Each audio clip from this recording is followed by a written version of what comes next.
El fantasma de Canterville, de Oscar Wilde. Capítulo 1. Cuando Mr. Hiram B. Otis, el ministro de América, compró Canterville Chase, todo el mundo le dijo que cometía una gran necedad, porque la finca estaba embrujada.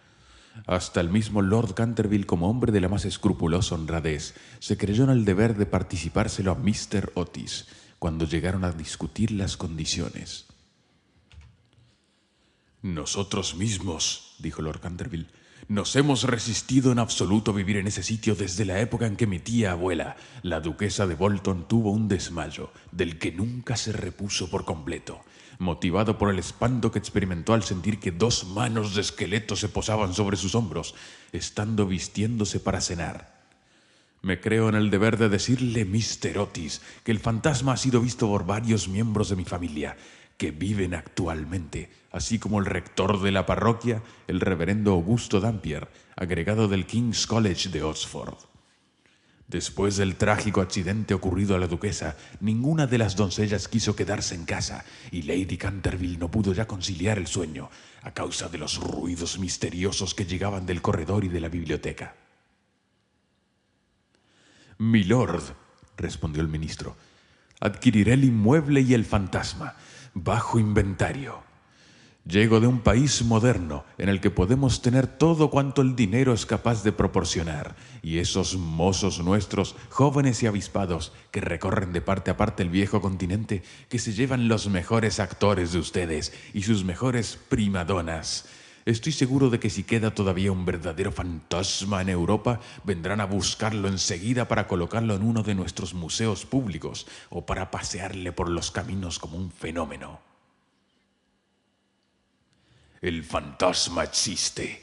Me lo temo», dijo Lord Canterville sonriendo. «Aunque quizás se resista a las ofertas de los intrépidos empresarios de ustedes. Hace más de 3 siglos que se le conoce. Data con precisión de 1574 y no deja de mostrarse nunca cuando está a punto de ocurrir alguna defunción en la familia». «Bah, los médicos de cabecera hacen lo mismo, Lord Canterville. Amigo mío, un fantasma no puede existir, y no creo que las leyes de la naturaleza admitan excepciones en favor de la aristocracia inglesa». «Realmente son ustedes muy naturales en América», dijo Lord Canterville, que no acababa de comprender la última observación de Mr. Otis. «Ahora bien, si le gusta a usted tener un fantasma en casa, mejor que mejor. Acuérdese únicamente de que yo le previne». Algunas semanas después se cerró el trato, y a fines de estación el ministro y su familia emprendieron el viaje a Canterville. Mistress Otis, que con el nombre de Miss Lucrecia R. Tappan, de la calle West 52, había sido una ilustre beldad de Nueva York. Era todavía una mujer guapísima, de edad regular, con unos ojos hermosos y un perfil soberbio. Muchas damas americanas, cuando abandonan su país natal, adoptan aires de persona atacada de una enfermedad crónica y se figuran que eso es uno de los sellos de distinción de Europa. Pero Mistress Otis no cayó nunca en ese error. Tenía una naturaleza magnífica y una abundancia extraordinaria de vitalidad. A decir verdad, era completamente inglesa bajo muchos aspectos y hubiese podido citársela en buena lid para sostener la tesis de que lo tenemos todo en común con América hoy día, excepto la lengua, como es de suponer.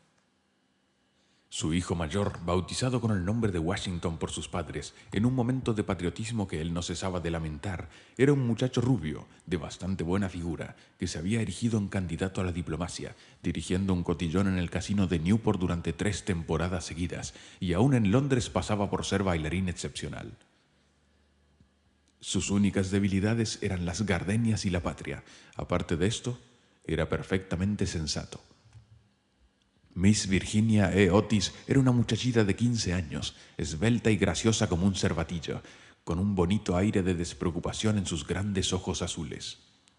Era una amazona maravillosa, y sobre su pony derrotó una vez en carreras al viejo Lord Bilton, dando 2 veces la vuelta al parque, ganándole por 1,5 caballos, precisamente frente a la estatua de Aquiles, lo cual provocó un entusiasmo tan delirante en el joven duque de Cheshire, que le propuso acto continuo al matrimonio, y sus tutores tuvieron que expedirle aquella misma noche a Elton, bañado en lágrimas. Después de Virginia tenían dos gemelos, conocidos de ordinario con el nombre de Estrellas y Bandas, porque se les encontraba siempre ostentándolas. Eran unos niños encantadores, con el ministro los únicos verdaderos republicanos de la familia. Como Canterville Chase está a 7 millas de Ascot, la estación más próxima, Mr. Otis telegrafió que fueran a buscarle en coche descubierto y emprendieron la marcha en medio de la mayor alegría. Era una noche encantadora de julio, en el que el aire estaba aromado de olor a pinos. De cuando en cuando oíase a una paloma arrullándose con su voz más dulce, o entreveíase, entre la maraña y el frufrú de los helechos, la pechuga de oro bruñido de algún faisán. Ligeras ardillas los espiaban desde lo alto de las hayas a su paso. Unos conejos corrían como exhalaciones a través de los matorrales o sobre los collados herbosos, levantando su rabo blanco. Sin embargo, no bien entraron en la avenida de Canterville Chase, el cielo se cubrió repentinamente de nubes. Un extraño silencio pareció invadir toda la atmósfera. Una gran bandada de cornejas cruzó calladamente por encima de sus cabezas, y antes de que llegasen a la casa ya habían caído algunas gotas. En los escalones se hallaba para recibirles una vieja, pulcramente vestida de seda negra, con cofia y delantal blancos. Era Mistress Umney, el ama de gobierno que Mistress Otis, a vivos requerimientos de ley de Canterville, accedió a conservar en su puesto. Hizo una profunda reverencia a la familia cuando echaron pie a tierra y dijo, con un singular acento de los buenos tiempos antiguos: «Les doy la bienvenida a Canterville Chase». La siguieron, atravesando un hermoso hall de estilo Tudor hasta la biblioteca, largo salón espacioso que terminaba en un ancho ventanal acristalado. Estaba preparando el té. Luego, una vez que se quitaron los trajes de viaje, sentáronse todos y se pusieron a curiosear en torno suyo, mientras Mistress Umney iba de un lado para el otro. De pronto, la mirada de Mistress Otis cayó sobre una mancha de un rojo oscuro que había sobre el pavimento, precisamente al lado de la chimenea, y sin darse cuenta de sus palabras, dijo a la Mistress Umney: «Veo que han vertido algo en ese sitio». «Sí, señora», contestó Mistress Umney en voz baja. «Ahí se ha vertido sangre». «¡Es espantoso!», exclamó Mistress Otis. «No quiero manchas de sangre en un salón. Es preciso quitar eso inmediatamente». La vieja sonrió y con la misma voz baja y misteriosa respondió: «Es sangre de Lady Leonor de Canterville, que fue muerta en ese mismo sitio por su propio marido, señor Simón de Canterville, en 1565. Sir Simon la sobrevivió 9 años, desapareciendo de repente en circunstancias misteriosísimas. Su cuerpo no se encontró nunca, pero su alma culpable sigue embrujando la casa. La mancha de sangre ha sido muy admirada por los turistas y por muchas personas, pero quitarla, imposible». «Todo eso son tonterías», exclamó Washington Otis. «El producto quitamanchas, el limpiador incomparable del campeón Pinkerton, hará desaparecer eso en un abrir y cerrar de ojos». Y antes de que el ama de gobierno, aterrada, pudiera intervenir, ya se había arrodillado y frotaba vivamente el entarimado con una barrita de una sustancia parecida al cosmético negro. A los pocos instantes la mancha había desaparecido, sin dejar rastro. «Ya sabía yo que el Pinkerton lo borraría», exclamó en tono triunfal, paseando una mirada circular sobre su familia, llena de admiración. Pero apenas había pronunciado esas palabras cuando un relámpago formidable iluminó la estancia sombría y el retumbar del trueno levantó a todos, menos a la Mistress Umney, que se desmayó. «¡Qué clima más atroz!», dijo tranquilamente el ministro encendiendo un largo veguero. «Creo que el país de los abuelos está tan lleno de gente que no hay buen tiempo bastante para todo el mundo. Siempre opiné que lo mejor que pueden hacer los ingleses es emigrar». «Querido Hiram», replicó Mistress Otis. «¿Qué podemos hacer con una mujer que se desmaya?» «Descontaremos eso de su salario en caja. Así no volverá a desmayarse». En efecto, Mistress Umney no tardó en volver en sí. Sin embargo, veíase que estaba conmovida hondamente y con voz solemne advirtió a Mistress Otis que debía esperarse algún disgusto en la casa. «Señores, he visto con mis propios ojos algunas cosas que pondrían los pelos de punta a cualquier cristiano. Y durante noches y noches no he podido pegar los ojos a causa de los hechos terribles que pasaban». A pesar de lo cual, Mr. Otis y su esposa aseguraron vivamente a la buena mujer que no tenían miedo ninguno de los fantasmas. La vieja ama de llaves, después de haber impetrado la bendición de la providencia sobre sus nuevos amos y de arreglárselas para que les aumentasen el salario, se retiró a su habitación renqueando. Capítulo 2. La tempestad se desencadenó durante toda la noche, pero no produjo nada extraño. Al día siguiente, por la mañana, cuando bajaron a almorzar, encontraron de nuevo la terrible mancha sobre el entarimado. «No creo que tenga la culpa el quitamanchas», dijo Washington, «pues lo he ensayado sobre toda la clase de manchas. Debe ser cosa del fantasma». En consecuencia, borró la mancha después de frotar un poco. Al otro día, por la mañana, había reaparecido. Y sin embargo, la biblioteca parecía cerrada la noche anterior, llevándose la llave Mr. Otis. Desde entonces la familia empezó a interesarse por aquello. Mr. Otis se hallaba a punto de creer que había estado demasiado dogmático, negando la existencia de los fantasmas. Mr. Otis expresó su intención de afiliarse a la sociedad psíquica, y Washington preparó una larga carta para Mr. Myers y Podmount, basada en la persistencia de las manchas de sangre cuando provienen de un crimen. Aquella noche disipó todas las dudas sobre la existencia objetiva de los fantasmas. La familia había aprovechado la frescura de la tarde para dar un paseo en coche. Regresaron a las 9, tomando una ligera cena. La conversación no recayó ni un momento sobre los fantasmas, de manera que faltaban hasta las condiciones más elementales de espera y de receptibilidad que preceden tan a menudo a los fenómenos psíquicos. Los asuntos que discutieron, por lo que luego he sabido por Mistress Otis, fueron simplemente los habituales en la conversación de los americanos cultos que pertenecen a las clases elevadas, como por ejemplo la inmensa superioridad de Miss Janie Davenport sobre Sarah Bernhardt como actriz, la dificultad para encontrar maíz verde, galletas de trigo sarraceno, aún en las mejores casas inglesas, la importancia de Boston en el desenvolvimiento del alma universal, las ventajas del sistema que consiste en anotar los equipajes de los viajeros y la dulzura del acento neoyorquino comparado con el dejo de Londres. No se trató para nada de lo sobrenatural, no se hizo ni la menor alusión indirecta a Sir Simon de Canterville. A las 11 la familia se retiró. A las 12:30 estaban apagadas todas las luces. Poco después, Mr. Otis se despertó con un ruido singular en el corredor, fuera de su habitación. Parecía un ruido de hierros viejos y se acercaba cada vez más. Se levantó en el acto, encendió la luz y miró la hora. Era la 1 en punto. Mr. Otis estaba perfectamente tranquilo. Se tomó el pulso y no lo encontró nada alterado. El ruido extraño continuaba, al mismo tiempo que se oía claramente el sonar de unos pasos. Mr. Otis se puso las zapatillas, tomó un frasquito alargado de su tocador y abrió la puerta.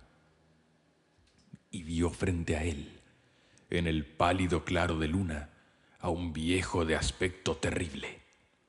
Sus ojos parecían carbones encendidos, una larga cabellera gris caía en mechones revueltos sobre sus hombros. Sus ropas, de corte anticuado, estaban manchadas y en jirones. De sus muñecas y de sus tobillos colgaban unas pesadas cadenas y unos grilletes herrumbrosos. «Mi distinguido señor», dijo Mr. Otis, «permítame que le ruegue vivamente que se engrase esas cadenas. Le he traído para ello una botella del engrasador Tamani Sol Levante. Dicen que una sola untura es eficacísima, y en la etiqueta hay varios certificados de nuestros teólogos más ilustres que dan fe de ello. Voy a dejársela aquí. al lado de las mecedoras, y tendré un verdadero placer en proporcionarle más, si así lo desea». Dicho lo cual, el ministro de los Estados Unidos dejó el frasquito sobre una mesa de mármol, cerró la puerta y se volvió a meter en la cama. El fantasma de Canterville permaneció algunos minutos inmóvil de indignación. Después tiró, lleno de rabia, el frasquito contra el suelo encerado y huyó por el corredor, lanzando gruñidos cavernosos y despidiendo una extraña luz verde. Sin embargo, cuando llegaba a la gran escalera de roble, se abrió de repente una puerta. Aparecieron 2 siluetas infantiles, vestidas de blanco, y una voluminosa almohada le rozó la cabeza. Evidentemente no había tiempo que perder, así es que, utilizando como medio de fuga la 4ª dimensión del espacio, se desvaneció a través del estuco, y la casa recobró su tranquilidad. Llegado a un cuartito secreto del ala izquierda, se adosó a un rayo de luna para tomar aliento y se puso a reflexionar para darse cuenta de su situación. Jamás en toda su brillante carrera, que duraba ya 300 años seguidos, fue injuriado tan groseramente. Se acordó de la duquesa viuda, en quien provocó una crisis de terror, estando mirándose al espejo, cubierta de brillantes y de encajes. De las 4 doncellas a quienes había enloquecido, produciéndoles convulsiones histéricas, solo con hacerlas visajes entre las cortinas de una de las habitaciones destinadas a invitados. Del rector de la parroquia, cuya vela apagó de un soplo cuando volvía el buen señor de la biblioteca a una hora avanzada, y que desde entonces se convirtió en mártir de toda clase de alteraciones nerviosas. De la vieja señora de Tremouillac, que al despertarse a medianoche le vio sentado en un sillón al lado de la lumbre, en forma de esqueleto, entretenido en leer el diario que redactaba ella de su vida, y que de resultas de la impresión tuvo que guardar cama durante 6 meses, víctima de un ataque cerebral. Una vez curada, se reconcilió con la Iglesia y rompió toda clase de relaciones con el señalado escéptico Monsieur de Voltaire. Recordó igualmente de la noche terrible en la que el bribón de Lord Canterville fue hallado agonizante en su tocador, con una sota de espadas hundida en la garganta, viéndose obligado a confesar que por medio de aquella carta había timado a la suma de 10.000 libras a Carlos Foss en casa de Crookford, y juraba que aquella carta se la hizo tragar el fantasma. Todas sus grandes hazañas le volvían a la mente. Vio desfilar al mayordomo que se levantó la tapa de los sesos por haber visto una mano verde tamborilear por los cristales, y la bella Lady Steffield, condenada a llevar alrededor del cuello un collar de terciopelo negro para tapar la señal de 5 dedos, impresos como un hierro candente sobre su piel blanca, y que terminó por ahogarse en el vivero que había al extremo de la Avenida Real. Y lleno de entusiasmo ególatra del verdadero artista, pasó revista a sus creaciones más célebres. Se dedicó una amarga sonrisa al evocar su última aparición en el papel de Rubén el Rojo, o el Rojo Estrangulado, su debut en el Given, el vampiro flaco del páramo de Bebley, y el furor que causó una tarde encantadora de junio solo con jugar a los bolos con sus propios huesos sobre el campo de hierba del lawn tenis. ¿Y todo para qué? Para que unos miserables americanos le ofrecieran el engrasador marca Sol Levante y le tirasen almohadas en la cabeza. Era realmente intolerable. Además, la historia nos enseña que jamás fue tratado ningún fantasma de aquella manera. Llegó a la conclusión de que era preciso tomarse la revancha y permaneció hasta el amanecer en actitud de profunda meditación. Capítulo 3. Cuando a la mañana siguiente el almuerzo reunió a la familia Otis, se discutió extensamente acerca del fantasma. El ministro de los Estados Unidos estaba, como era natural, un poco ofendido viendo que su ofrecimiento no había sido aceptado. «No quisiera en modo alguno injuriar personalmente al fantasma», dijo, «y reconozco que, dada la larga duración de su estancia en la casa, no era nada cortés tirarle una almohada en la cabeza». Siento tener que decir que esta observación tan justa provocó explosión de risas en los gemelos. «Pero, por otro lado», prosiguió Mr. Otis, «si se empeña, sin más ni más, en no hacer uso del engrasador marca Sol Levante, nos veremos precisados a quitarle las cadenas. No habría manera de dormir con todo ese ruido a la puerta de las alcobas. Pero sin embargo, en el resto de la semana no fueron molestados. Lo único que les llamó la atención fue la reaparición continua de la mancha de sangre sobre el parquet de la biblioteca. Era realmente muy extraño, tanto más cuanto que Mistress Otis cerraba la puerta con llave por la noche, igual que las ventanas. Los cambios de color que sufría la mancha, comparables a los de un camaleón, produjeron asimismo frecuentes comentarios en la familia.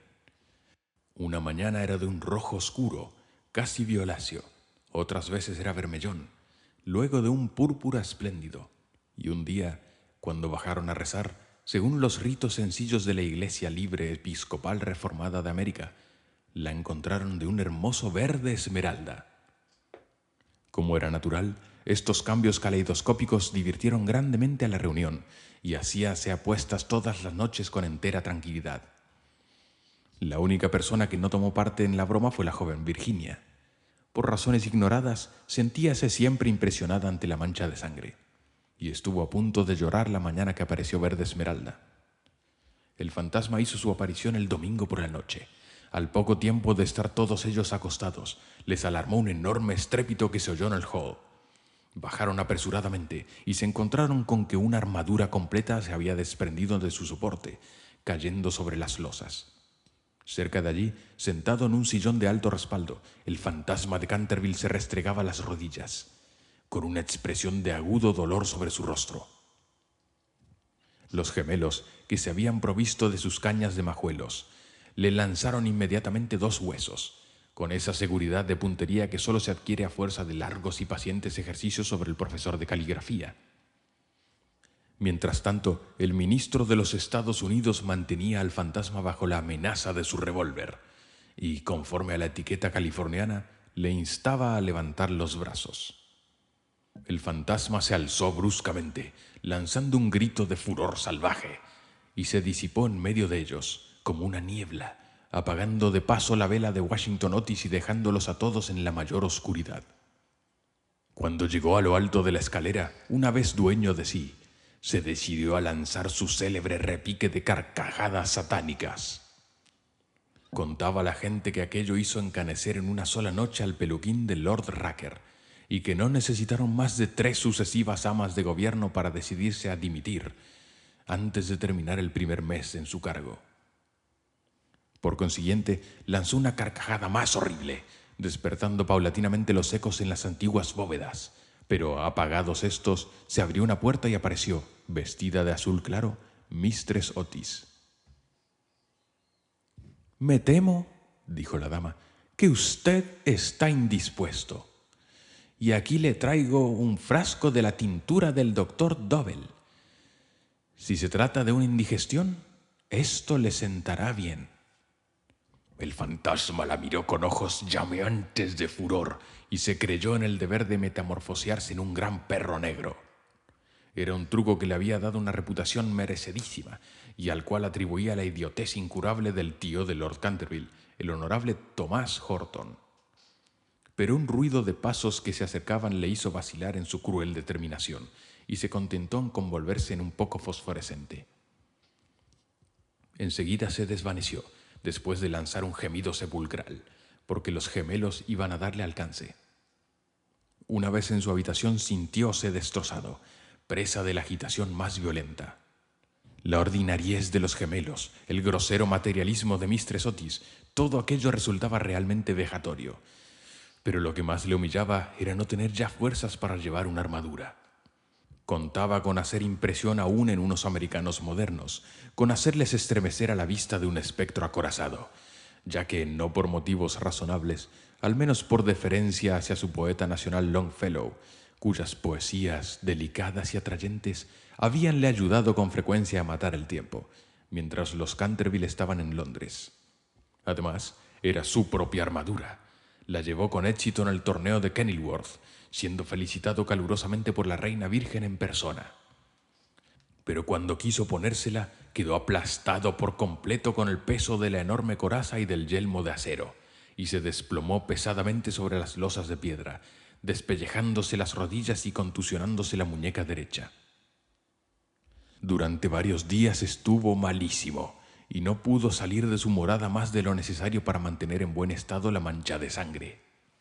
No obstante lo cual, a fuerza de cuidados, acabó por restablecerse y decidió hacer una tercera tentativa para aterrorizar al ministro de los Estados Unidos y a su familia. Eligió para su reaparición en escena el viernes 17 de agosto, consagrando gran parte del día a pasar revista a sus trajes. Su elección recayó en fin en un sombrero de ala levantada por un lado y caída del otro, con una pluma roja, en un sudario deshilachado por las mangas y el cuello, y por último en un puñal mohoso. Al atardecer estalló una gran tormenta. El viento era tan fuerte que sacudía y cerraba violentamente las puertas y ventanas de la vetusta casa. Realmente aquel era el tiempo que le convenía. He aquí lo que pensaba hacer. Iría sigilosamente a la habitación de Washington Otis, le musitaría unas frases ininteligibles, quedándose al pie de la cama, y le hundiría 3 veces seguidas el puñal en la garganta, a los sones de una música apagada.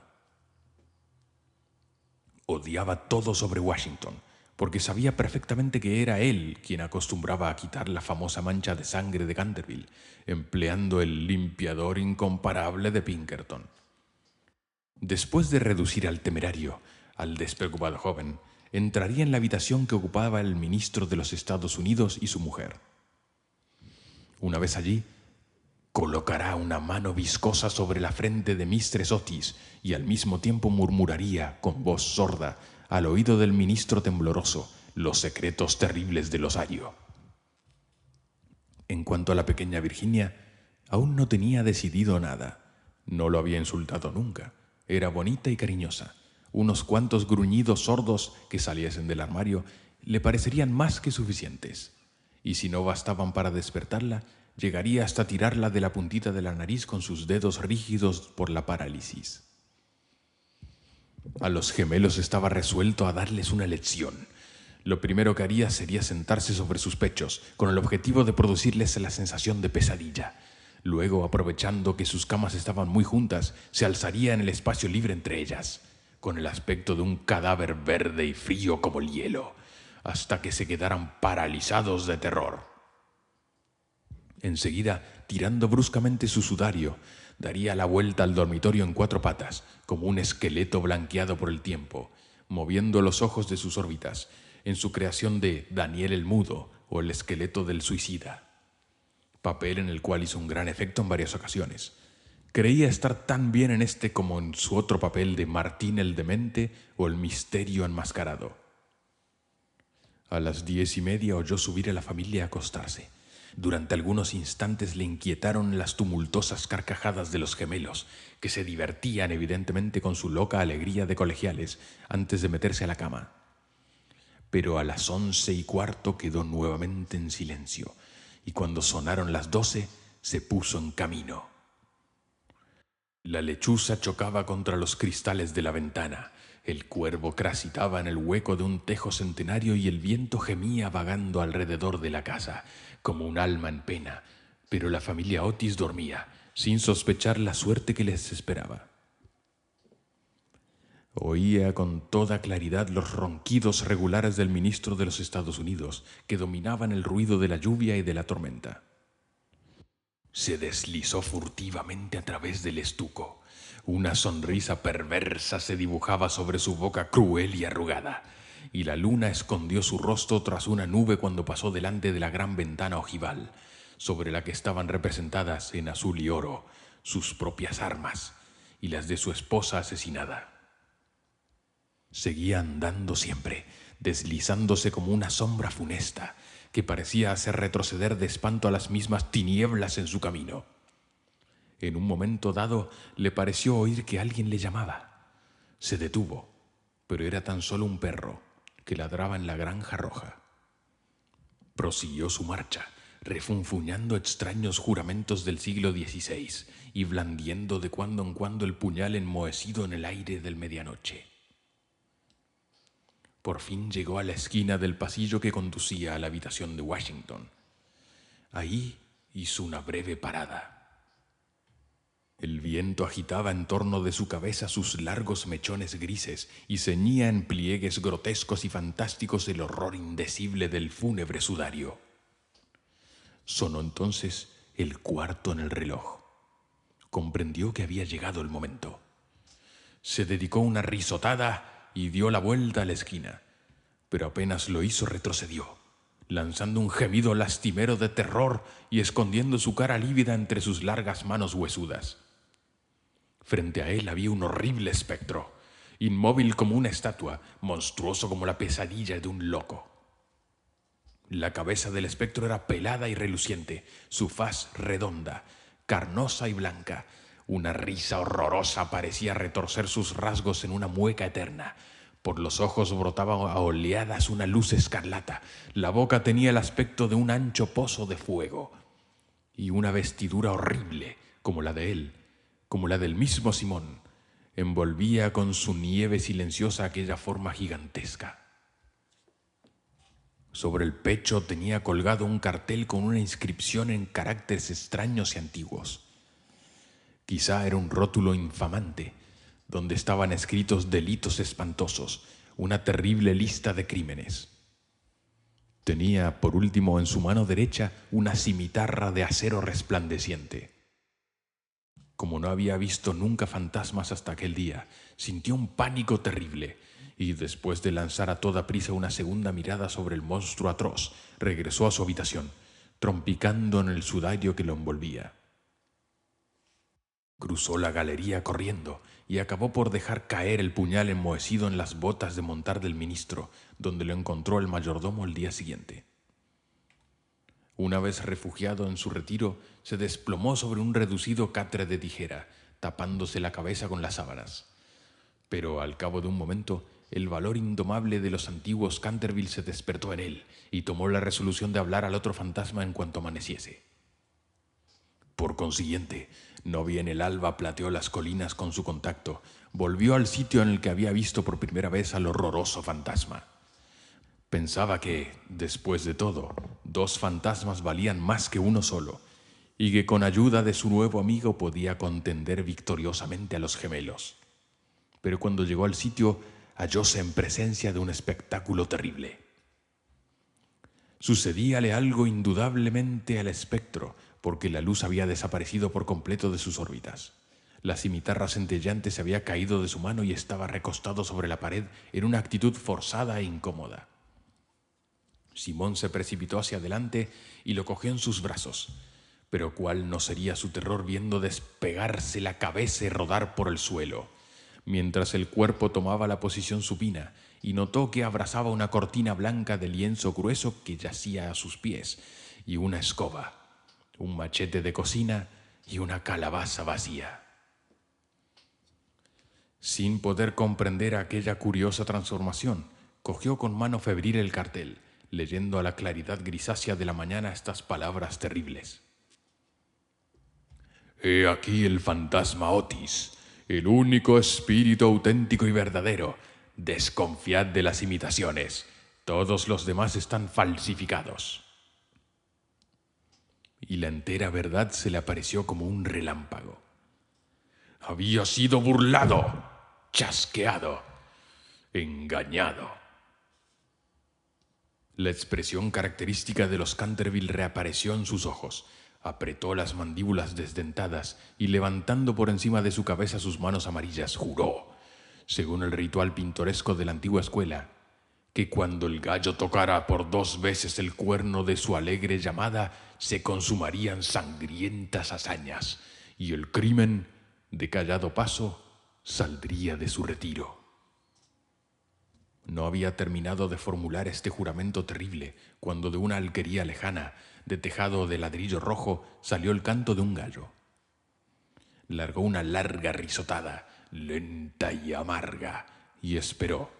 Esperó 1 hora, y después otra, pero por alguna razón misteriosa no volvió a cantar el gallo.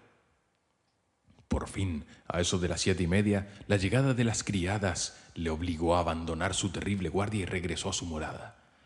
Con altivo paso, pensando en su juramento vano y en su vano proyecto fracasado. Una vez allí consultó varios libros de caballería, cuya lectura le interesaba extraordinariamente, y pudo comprobar que el gallo cantó siempre 2 veces en cuantas ocasiones se recurrió a aquel juramento. «Que el diablo se lleve a ese animal volátil», murmuró. «En otro tiempo hubiese caído sobre él con mi buena lanza, atravesándole el cuello y obligándole a cantar otra vez para mí, aunque reventara». Y dicho esto, se retiró a su confortable caja de plomo, y ahí permaneció hasta la noche. Capítulo 4. Y un buen momento para que tome un poquito de agua.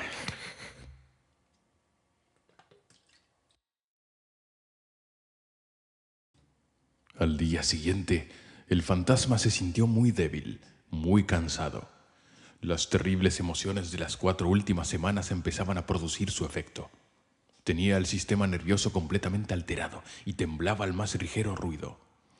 No salió de su habitación en 5 días y concluyó por hacer una concesión en lo relativo a la mancha de sangre del parquet de la biblioteca. Puesto que la familia Otis no quería verla, era indudablemente que no la merecía. Aquella gente estaba colocada a ojos vistas en un plano inferior de vida material y era incapaz de apreciar el valor simbólico de los fenómenos sensibles. La cuestión de las apariciones de fantasmas y el desenvolvimiento de los cuerpos astrales era realmente para ellos cosa desconocida e indiscutiblemente fuera de su alcance. Pero por lo menos constituía para él un deber ineludible mostrarse en el corredor una vez a la semana y farfullar por la gran ventana ojival el 1 y el 3 miércoles de cada mes. No veía ningún medio digno de sustraerse a aquella obligación. Verdad es que su vida fue muy criminal, pero, quitando eso, era un hombre muy concienzudo en todo cuanto se relacionaba con lo sobrenatural. Así, pues, los 3 sábados siguientes atravesó, como de costumbre, el corredor entre 12 de la noche y 3 de la madrugada, tomando todas las precauciones posibles para no ser visto ni oído. Se quitaba las botas, pisaba lo más ligeramente que podía sobre las viejas maderas carcomidas, envolvíase en una gran capa de terciopelo negro y no dejaba de usar el engrasador Sol Levante para engrasar sus cadenas. Me veo precisado a reconocer que solo después de muchas vacilaciones se decidió a adoptar este último medio de protección. Pero, al fin, una noche, mientras cenaba la familia, se deslizó en el dormitorio de Mistress Otis y se llevó el frasquito. Al principio se sintió un poco humillado, pero después fue suficientemente razonable para comprender que aquel invento merecía grandes elogios y cooperaba, en cierto modo, a la realización de sus proyectos. A pesar de todo, no se vio a cubierto de matracas. No dejaban nunca de tenderle cuerdas de lado a lado del corredor para hacerle tropezar en la oscuridad, y una vez que se había disfrazado para el papel de Isaac el Negro o el cazador del bosque de Huxley, cayó cuán largo era al poner el pie sobre una pista de maderas enjabonadas que habían colocado los gemelos desde el umbral del salón de tapices hasta la parte alta de la escalera de roble. Esta última afrenta le dio tal rabia que decidió hacer un esfuerzo para imponer su dignidad y consolidar su posición social, y formó el proyecto de visitar a la noche siguiente a los insolentes chicos de Eton, en su célebre papel de Ruperto el Temerario o el Conde sin Cabeza. No se había mostrado con aquel disfraz desde hacía 60 años, es decir, desde que causó con él tan pavor a la bella Lady Bárbara Modish que ésta retiró su consentimiento al abuelo del actual Lord Canterville y se fugó a Gretna Green con el arrogante Jack Castledown, jurando que por nada del mundo consentiría en emparentar con una familia que toleraba los paseos de un fantasma tan horrible por la terraza al atardecer. El pobre Jack fue al poco tiempo muerto en duelo por el Lord Canterville en la pradera de Wandsworth, y Lady Bárbara murió de pena en Tunbridge Wells antes de terminar el año. Así es que fue un gran éxito por todos conceptos.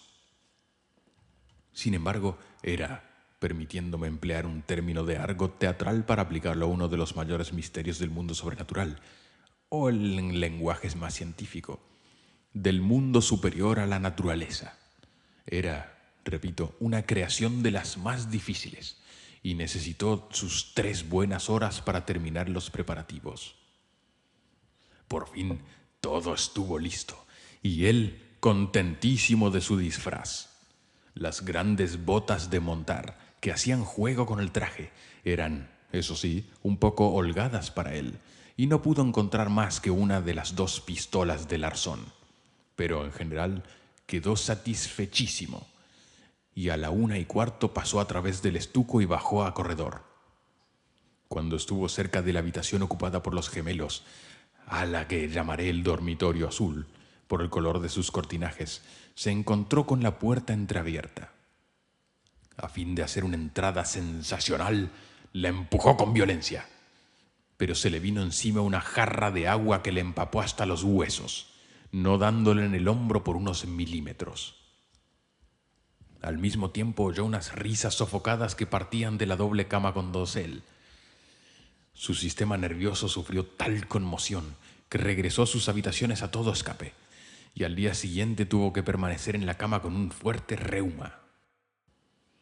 El único consuelo que tuvo fue el de no haber llevado su cabeza sobre sus hombros, pues sin esto las consecuencias hubieran podido ser más graves. Desde entonces renunció para siempre a espantar a aquella recia familia de americanos y se limitó a vagar por el corredor, con zapatillas de orillo, envuelto el cuello con una gruesa bufanda, por temor a las corrientes de aire, y provisto de un pequeño arcabuz, para el caso que fuese atacado por los gemelos. Hacia el 19 de septiembre fue cuando recibió el golpe de gracia. Había bajado por la escalera hacia el espacioso hall, seguro de que en aquel sitio por lo menos estaba cubierto de jugarretas, y se entretenía en hacer observaciones satíricas sobre las grandes fotografías del ministro de los Estados Unidos y de su mujer, hechas en casa de Sarrow. Iba vestido sencilla pero decentemente, con un largo sudario salpicado de moho de cementerio. Habíase atado la quijada con una tira de tela y llevaba una linternita y un azadón de sepulturero. En una palabra, iba disfrazado de Jonás el desenterrador, o el ladrón de cadáveres de Cherstey Barn. Una de las creaciones más notables y de las que guardaban recuerdo, con más motivo, los Canterville, ya que fue esa la verdadera causa de su riña con Lord Rufford, vecino suyo. Serían próximamente las 2:15 de la madrugada, y a su juicio no se movía nadie en la casa. Pero cuando se dirigía tranquilamente en dirección a la biblioteca para ver lo que quedaba de la mancha de sangre, se abalanzaron hacia él, desde un rincón sombrío, 2 siluetas, agitando locamente sus brazos sobre sus cabezas, mientras gritaban a su oído. Lleno de pánico, cosa muy natural en aquellas circunstancias, se precipitó hacia la escalera, pero entonces se encontró frente a Washington Otis, que le esperaba armado con la regadera del jardín. De tal modo que, cercado por sus enemigos, casi acorralado, tuvo que evaporarse en la gran estufa de hierro colado, que afortunadamente para él no estaba encendida, y abrirse paso hasta sus habitaciones por entre tubos y chimeneas, llegando a su refugio en el tremendo estado en el que lo pusieron en la agitación, el hollín y la desesperación.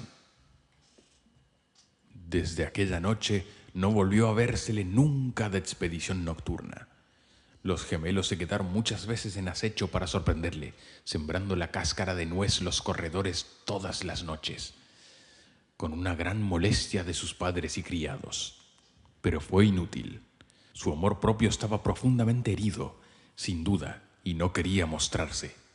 En vista de ello, Mr. Otis se puso a trabajar en su gran obra sobre la historia del Partido Demócrata, obra que había empezado 3 años antes.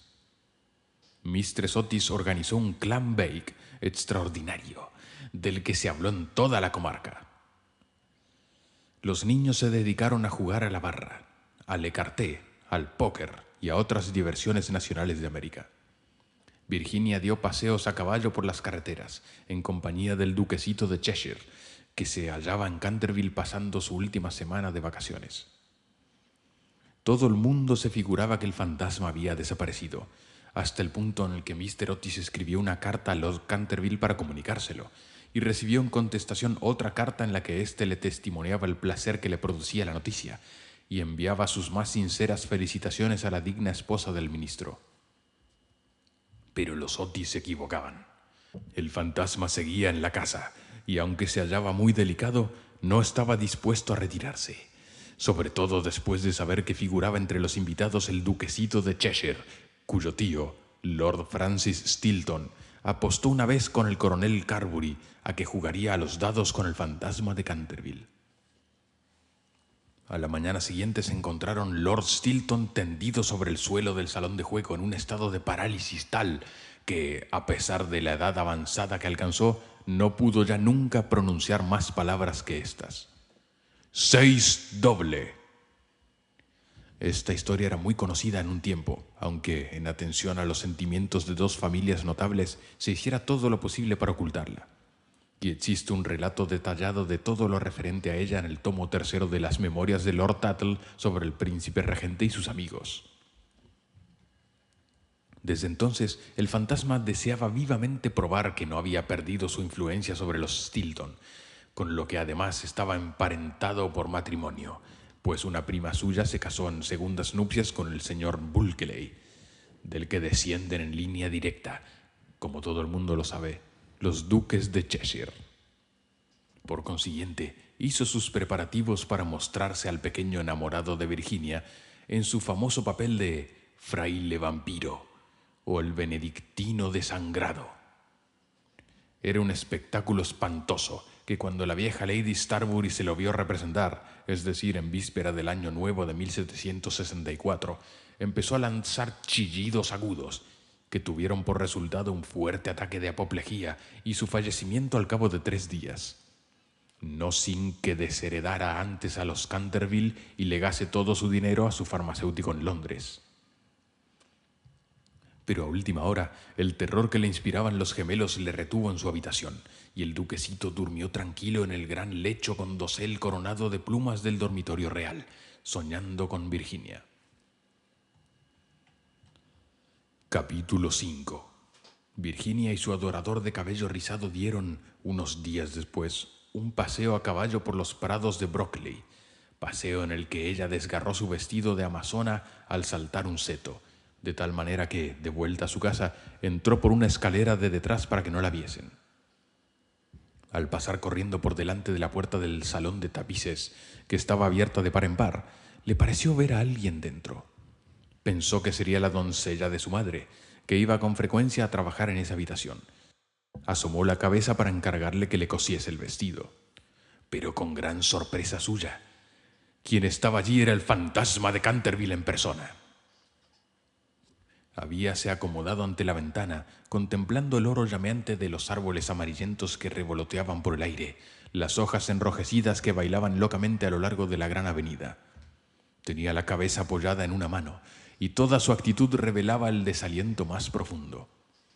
Realmente presentaba un aspecto tan abrumado, tan abatido, que la pequeña Virginia, en vez de ceder a su primer impulso, que fue echar a correr a encerrarse en su cuarto, se sintió llena de compasión y tomó el partido de ir a consolarle. Tenía la muchacha un paso tan ligero y él una melancolía tan honda que no se dio cuenta de la presencia de ella hasta que habló. «Lo he sentido mucho por usted», dijo, «pero mis hermanos regresan mañana a Eton, y entonces, si se porta usted bien, nadie le atormentará». «Es inconcebible pedirme que me porte bien», le respondió, contemplando estupefacto a la jovencita que tenía la audacia de dirigirle la palabra. «Perfectamente inconcebible. Es necesario que yo sacuda mis cadenas, que gruña por los agujeros de las cerraduras y que corretee de noche. ¿Eso es lo que usted llama portarse mal? No tengo otra razón de ser». Esa no es una razón de ser. En sus tiempos fue usted muy malo, ¿sabe? Mistress Umney nos dijo el día que llegamos que usted mató a su esposa. «Sí, lo reconozco», respondió incautamente el fantasma. «pero era un asunto de familia y nadie tenía que meterse». Está muy mal matar a nadie, dijo Virginia, que a veces adoptaba un bonito gesto de gravedad puritana, heredado quizás de algún antepasado venido de Nueva Inglaterra. No puedo sufrir la severidad barata de la moral abstracta. Mi mujer era feísima. No almidonaba nunca lo bastante mis puños y no sabía nada de cocina. Mire usted, un día había yo cazado un soberbio ciervo en los bosques de Hogsley, un hermoso macho de 2 años. Pues no puede usted figurarse cómo me lo sirvió. Pero en fin, dejemos eso. Es asunto liquidado. Y no encuentro nada bien que sus hermanos me dejasen morir de hambre, aunque yo la matase. ¿Que lo dejaran morir de hambre? Oh, señor fantasma. Don Simón, quiero decir. ¿Es que usted tiene hambre? Hay un sándwich en mi costurero. ¿Le gustaría? Nah, gracias. Ahora ya no como. Pero de todos modos lo encuentro amabilísimo por su parte. Es usted bastante más atenta que el resto de su horrible, arisca, ordinaria y ladrona familia. ¡Basta!, exclamó Virginia, dando con el pie en el suelo. El arisco, el horrible y el ordinario lo es usted. En cuanto a lo de ladrón, bien, sabe usted que me ha robado mis colores de la caja de pinturas para restaurar esa ridícula mancha de sangre en la biblioteca. Empezó usted por coger todos mis rojos, incluso el bermellón, imposibilitándome para pintar puestas de sol. Después agarró usted el verde esmeralda y el amarillo cromo, y finalmente solo me queda el añil y el blanco. Así es que ahora no puedo hacer más que claros de luna, que da grima ver, e incomodísimos, además de colorear.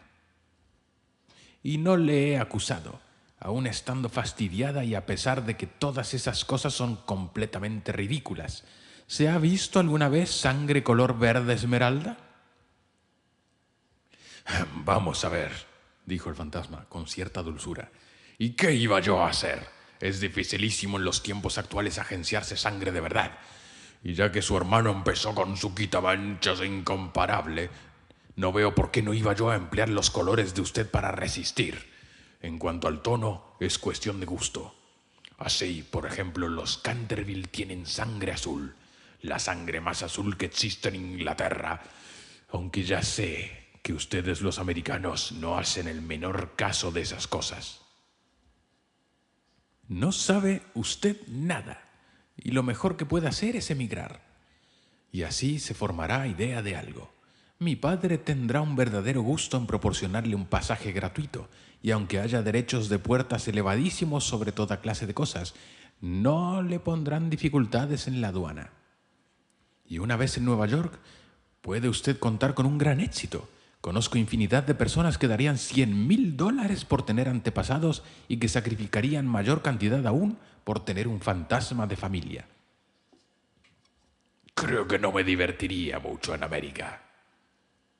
Quizás se deba a que allí no tenemos ni ruinas ni curiosidades, dijo burlonamente Virginia. ¡Qué curiosidades ni qué ruinas!, contestó el fantasma. Tienen ustedes su marina y sus modales. Buenas noches. Voy a pedir a papá que conceda a los gemelos una semana más de vacaciones. No se vaya, Miss Virginia, se lo suplico, exclamó el fantasma. Estoy tan solo y soy tan desgraciado que no sé qué hacer. Quisiera ir a acostarme, pero no puedo. Pues es inconcebible. No tiene usted más que meterse en la cama y apagar la luz. Algunas veces es dificilísimo permanecer despierto, sobre todo en una iglesia. Pero en cambio dormir es muy sencillo. Ya ve usted, los gemelos saben dormir admirablemente y no son los más listos. Hace 300 años que no duermo, dijo el anciano tristemente, haciendo que Virginia abriese mucho sus hermosos ojos azules, llenos de asombro. Hace ya 300 años que no duermo. Así es que me siento cansadísimo.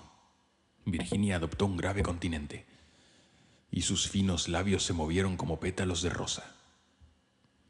Se acercó y arrodillándose al lado del fantasma, contempló su rostro envejecido y arrugado. Pobrecito fantasma, profirió a media voz. ¿Y no hay ningún sitio donde usted pueda dormir? Allá lejos, pasando el pinar, respondió él en voz baja y soñadora. Hay un jardincito. La hierba crece en él alta y espesa. Allí pueden verse las grandes estrellas blancas de la cicuta. Allí el ruiseñor canta toda la noche. Canta toda la noche. Y la luna de cristal helado deja caer su mirada, y el tejo extiende sus brazos de gigante sobre los durmientes. Los ojos de Virginia se empañaron de lágrimas y sepultó la cara entre sus manos. ¿Se refiere usted al jardín de la muerte?, murmuró. Sí, de la muerte, que debe ser hermosa. Descansar en la blanda tierra oscura, mientras las hierbas se balancean encima de nuestra cabeza, y escuchar el silencio. No tener ni ayer ni mañana. Olvidarse del tiempo y de la vida. Morir en paz. Usted puede ayudarme. Usted puede abrirme de par en par las puertas de la muerte, porque el amor le acompaña a usted siempre. Y el amor es más fuerte que la muerte. Virginia tembló. Un estremecimiento helado recorrió todo su ser, y durante unos instantes hubo un gran silencio. Parecíale vivir en un sueño terrible. Entonces el fantasma habló de nuevo con una voz que resonaba como los suspiros del viento. ¿Ha leído usted alguna vez la antigua profecía que hay sobre las vidrieras de la biblioteca? Oh, muchas veces, exclamó la muchacha levantando los ojos. La conozco muy bien. Está pintada con unas curiosas letras doradas y se lee con dificultad. No tiene más que estos 6 versos. Cuando una joven rubia logre hacer brotar una oración de los labios del pecador, cuando el almendro estéril dé fruto y una niña deje correr su llanto, entonces toda la casa recobrará la tranquilidad y volverá la paz a Canterville. Pero no sé lo que significan. Significan que usted tiene que llorar conmigo mis pecados, porque no tengo lágrimas, y que usted tiene que rezar conmigo por mi alma, porque no tengo fe. Y entonces, si ha sido usted siempre dulce, buena y cariñosa, el ángel de la muerte se apoderará de mí. Verá usted seres terribles en las tinieblas y voces funestas murmurarán en sus oídos, pero no podrán hacerle ningún daño, porque contra la pureza de una niña no pueden nada las potencias infernales. Virginia no contestó, y el fantasma retorcíase las manos en la violencia de su desesperación, sin dejar de mirar la rubia cabeza inclinada. De pronto se irguió la joven, muy pálida, con un fulgor en los ojos. «No tengo miedo», dijo con voz firme, «y rogaré al ángel que se apiade de usted». Levantóse el fantasma de su asiento lanzando un débil grito de alegría. Cogió la blonda cabeza entre sus manos, con una gentileza que recordaba los tiempos pasados, y la besó. Sus dedos estaban fríos como hielo y sus labios abrasaban como el fuego. Pero Virginia no flaqueó. Después la hizo atravesar la estancia sombría. Sobre el tapiz, de un verde apagado, estaban bordados unos pequeños cazadores. Soplaban en sus cuernos adornados de flecos y con sus lindas manos hacíanle gestos de que retrocediese. Vuelve sobre tus pasos, Virginia. Vete, vete, gritaban. Pero el fantasma le apretaba en aquel momento la mano con más fuerza y ella cerró los ojos para no verlos. Horribles animales de colas de lagarto y de ojazos saltones parpadearon maliciosamente en las esquinas de la chimenea, mientras le decían en voz baja: «Ten cuidado, Virginia, ten cuidado. Podríamos no volver a verte». Pero el fantasma apresuró el paso y Virginia no oyó nada. Cuando llegaron al extremo de la estancia, el viejo se detuvo, murmurando unas palabras que ella no comprendió. Volvió Virginia a abrir los ojos y vio disiparse el muro lentamente, como una neblina, y abrirse ante ella una negra caverna. Un áspero y helado viento los azotó, sintiendo la muchacha que la tiraban del vestido. ¡Deprisa! ¡Deprisa!, gritó el fantasma. ¡Os será demasiado tarde! Y en ese mismo momento el muro se cerró de nuevo detrás de ellos y el salón de tapices quedó desierto. Capítulo 6. 10 minutos después sonó la campana para el té y Virginia no bajó. Mistress Otis envió a uno de los criados a buscarla. No tardó en volver, diciendo que no había podido descubrir a Miss Virginia por ninguna parte. Como la muchacha tenía la costumbre de ir todas las tardes al jardín a recoger flores para la cena, Mistress Otis no se inquietó lo más leve. Pero sonaron las 6 y Virginia no aparecía. Entonces su madre se sintió seriamente intranquila y envió a sus hijos en su busca, mientras ella y su marido recorrían todas las habitaciones de la casa. A las 6:30 volvieron los gemelos, diciendo que no habían encontrado huellas de su hermana por parte alguna. Entonces se conmovieron todos extraordinariamente y nadie sabía qué hacer, cuando Mr. Otis recordó de repente que pocos días antes se habían permitido acampar en el parque una tribu de gitanos. Así es que salió inmediatamente para Blackfellow Hollow, acompañado de su hijo mayor y de 2 de sus criados de la granja. El duquesito de Cheshire, completamente loco de inquietud, rogó con insistencia a Mr. Otis que lo dejase acompañarle, mas éste se negó temiendo algún jaleo. Pero cuando llegó al sitio en cuestión, vio que los gitanos se habían marchado. Se dieron prisa a huir, sin duda alguna, pues el fuego ardía todavía y quedaban platos sobre la hierba. Después de mandar a Washington y a los 2 hombres que registrasen los alrededores, se apresuró a regresar y envió telegramas a todos los inspectores de policía del condado, rogándoles buscasen a una joven raptada por unos vagabundos o gitanos. Luego hizo que le trajeran su caballo, y después de insistir que su mujer y sus 3 hijos se sentaran en la mesa, partió con un groom por el camino de Ascot. Había recorrido apenas 2 millas cuando oyó un galope a su espalda. Se volvió, viendo al duquesito que llegaba en su pony, con la cara sofocada y la cabeza descubierta. «Lo siento muchísimo», le dijo el joven con voz entrecortada, «pero me es imposible comer mientras Virginia no aparezca. Se lo ruego, no se enfade conmigo. Si nos hubiera permitido casarnos el año último no habría pasado esto nunca. No me rechaza usted, ¿verdad? No puedo ni quiero irme».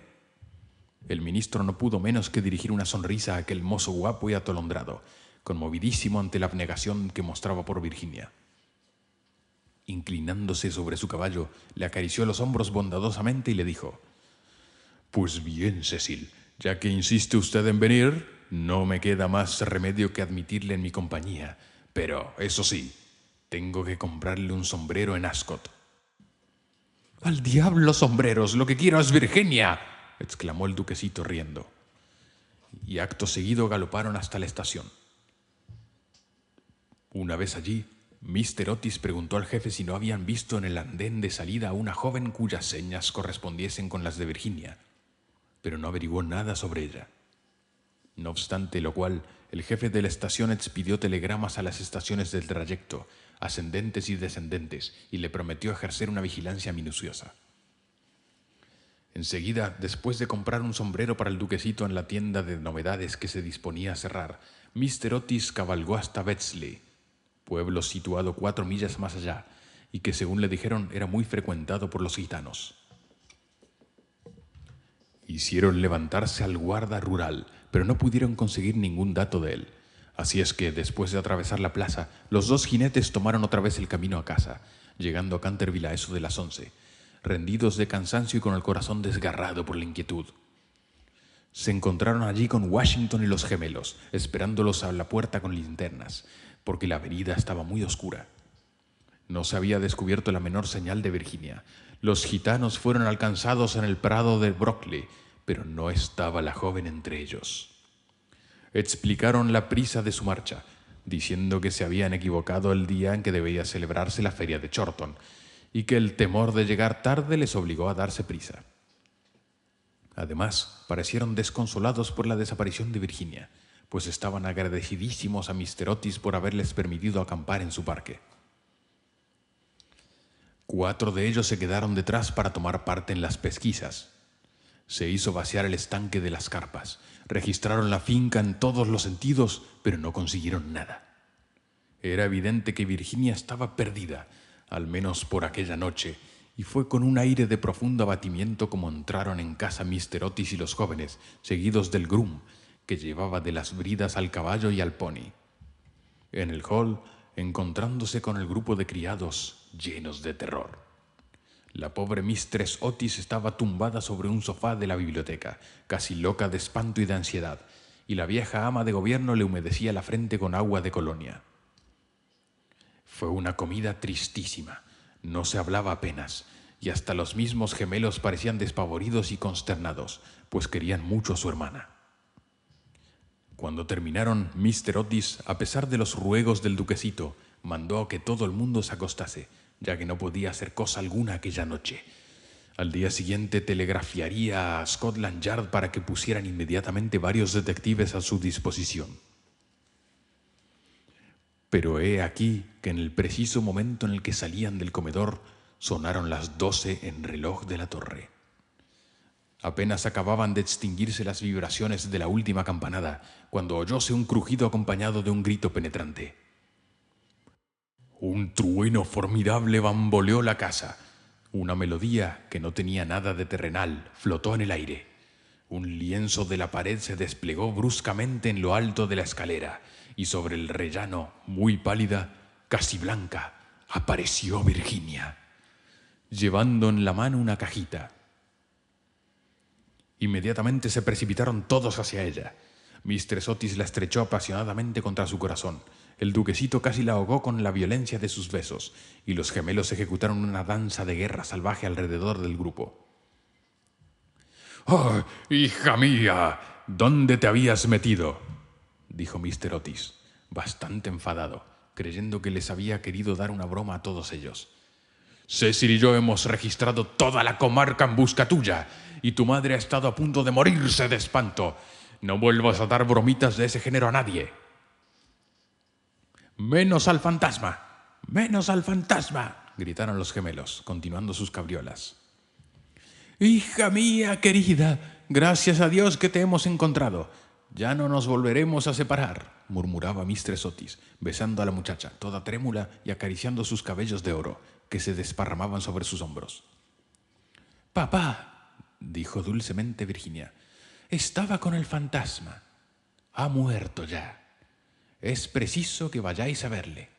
Fue muy malo, pero se ha arrepentido sinceramente de todo lo que había hecho. Y antes de morir, me ha dado esta caja de hermosas joyas.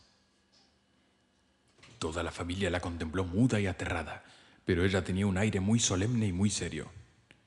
Enseguida, dando media vuelta, les procedió a través del hueco de la pared y bajaron a un corredor secreto. Washington los seguía llevando una vela encendida que cogió de la mesa. Por fin llegaron a una gran puerta de roble erizada de recios clavos. Virginia la tocó, y entonces la puerta giró sobre sus gósenes enormes y se hallaron en una habitación estrecha y baja, con el techo abovedado y que tenía una ventanilla. Junto a una gran argolla de hierro empotrada en el muro, con la cual estaba encadenado, veíase un largo esqueleto, extendido cuán largo era sobre las losas. Parecía estirar sus dedos descarnados, como intentando llegar a un plato y a un cántaro, de forma antigua, colocados de tal forma que no pudiese alcanzarlos. El cántaro había estado lleno de agua, indudablemente, pues tenía su interior tapizado de moho verde. Sobre el plato no quedaba más que un montón de polvo. Virginia se arrodilló junto al esqueleto y, uniendo sus manitas, se puso a rezar en silencio, mientras la familia contemplaba con asombro la horrible tragedia cuyo secreto acababa de ser revelado. ¡Atisa!, exclamó de pronto uno de los gemelos, que había ido a mirar por la ventanita, queriendo adivinar de qué lado del edificio caía aquella habitación. ¡Atisa! El antiguo almendro que estaba seco ha florecido. Se ven admirablemente las hojas a la luz de la luna. Dios lo ha perdonado, dijo gravemente Virginia, levantándose, y un magnífico resplandor parecía iluminar su rostro. «¡Eres un ángel!», exclamó el duquesito, ciñéndole el cuello con sus brazos y besándola. Capítulo 7. 4 días después de esos curiosos sucesos, a eso de las 11 de la noche salió un fúnebre cortejo de Canterville House. El carro iba arrastrado por 8 caballos negros, cada uno de los cuales llevaba adornada la cabeza con un gran penacho de plumas de avestruz que se balanceaban. La caja de plomo iba cubierta con un rico paño de púrpura, sobre el cual estaban bordadas en oro las armas de los Canterville. A cada lado del carro y de los coches marchaban los criados llevando antorchas encendidas. Toda aquella comitiva tenía un aspecto grandioso e impresionante. Lord Canterville presidía el duelo. Había venido del país de Gales expresamente para asistir al entierro y ocupaba el primer coche con la pequeña Virginia. Después iban el ministro de los Estados Unidos y su esposa, y detrás Washington y los 2 muchachos. En el último coche iba Mistress Umney. Todo el mundo convino en que, después de haber sido atemorizada por el fantasma por espacio de más de 50 años, tenía realmente derecho a verle desaparecer para siempre. Cavaron una profunda fosa en un rincón del cementerio, precisamente bajo el techo centenario, y dijo las últimas oraciones, del modo más patético, el reverendo Augusto Dampier. Luego, al bajar la caja a la fosa, Virginia se adelantó, colocando encima de ella una gran cruz hecha con flores de almendro, blancas y rojas. En aquel momento salió la luna detrás de una nube e inundó el cementerio con sus silenciosas oleadas de plata, y de un bosquecillo cercano se elevó el canto de un ruiseñor. Virginia recordó la descripción que le hizo el fantasma del Jardín de la Muerte. Sus ojos se llenaron de lágrimas y apenas pronunció una palabra durante el regreso. A la mañana siguiente, antes que Lord Canterville partiese para la ciudad, Mistress Otis conferenció con él respecto de las joyas entregadas por el fantasma a Virginia. Eran soberbias, magníficas. Había sobre todo un collar de rubíes en una antigua montura veneciana que era un espléndido trabajo del siglo XVI, y el conjunto representaba tal cantidad que Mr. Otis sentía vivos escrúpulos en permitir a su hija que se quedase con ellas. «Milord», dijo el ministro, «sé que en este país se aplica la mano muerta lo mismo a los objetivos menudos que a las tierras, y es evidente, evidentísimo para mí, que estas joyas deben quedar en poder de usted como legado de familia. Le ruego, por tanto, que consientan llevárselas a Londres, considerándolas simplemente como una parte de su herencia que le fuera restituida en circunstancias extraordinarias. En cuanto a mi hija, no es más que una chiquilla, y hasta hoy, me complace decirlo, siente poco interés por esas futilezas de lujo superfluo. He sabido igualmente por Mistress Otis, cuya autoridad no es despreciable en cosas de arte. Dicho sea de paso, pues ha tenido la suerte de pasar varios inviernos en Boston, siendo muchacha, que esas piedras preciosas tienen un gran valor monetario, y que si se pusieran en venta producirían una bonita suma. En esas circunstancias, Lord Canterville, reconocerá usted, indudablemente, que no puedo permitir que queden en manos de ningún miembro de la familia. Además de que todos esos bibelots y todos esos juguetes, por muy apreciados y necesitados que sean a la dignidad de la aristocracia británica, estarían fuera de lugar entre personas educadas según los severos principios, pudiera decirse, de la sencillez republicana. Quizá me atrevería a asegurar que Virginia tiene gran interés en que la deje usted, la cajita que encierra esas joyas, en recuerdo de las locuras y el infortunio del antepasado. Y como esa caja está muy vieja y por consiguiente deterioradísima, quizá encuentre usted razonable acoger favorablemente su petición. En cuanto a mí, confieso que me sorprende grandemente ver a uno de mis hijos demostrar interés por una cosa de la Edad Media, y la única explicación que le encuentro es que Virginia nació en un barrio de Londres, al poco tiempo de regresar Mr. Otis de una excursión a Atenas. Lord Canterville escuchó imperturbable el discurso del digno ministro, atusándose de cuando en cuando su bigote gris, para ocultar una sonrisa involuntaria. Una vez hubo terminado, el Mr. Otis le estrechó cordialmente la mano y contestó: «Mi querido amigo, su encantadora hijita ha prestado un servicio importantísimo a mi desgraciado antecesor. Mi familia y yo estamos reconocidísimos por su maravilloso valor y por la sangre fría que ha demostrado. Las joyas le pertenecen, sin duda alguna, y creo, a fe mía, que si tuviese yo la suficiente insensibilidad para quitárselas, el viejo tunante saldría de su tumba al cabo de 15 días para infernarme la vida.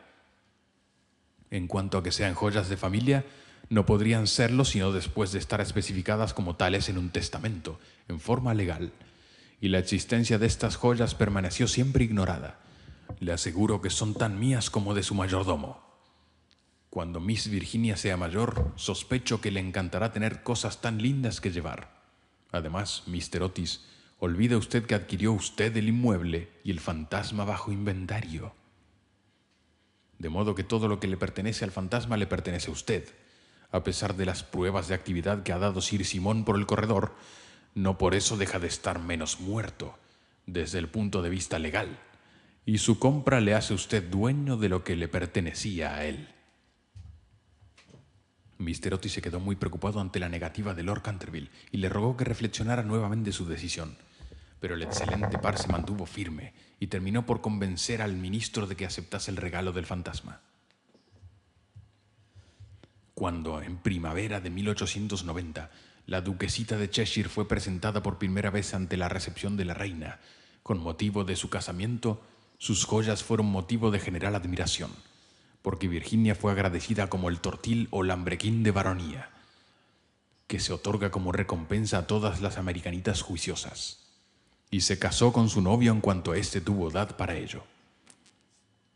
Eran ambos tan agradables y se amaban de tal modo que a todo el mundo le encantó ese matrimonio, menos a la vieja marquesa de Dumbleton, que venía haciendo todo lo posible para atrapar al duquesito y casarse con una de sus 7 hijas.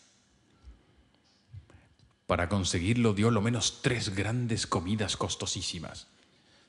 Cosa rara, Mr. Otis sentía una gran simpatía personal por el duquesito, pero teóricamente era enemigo del particularismo, y según sus propias palabras, era de temer que, entre las influencias debilitantes de una aristocracia ávida de placer, fueron olvidados por Virginia los verdaderos principios de la sencillez republicana.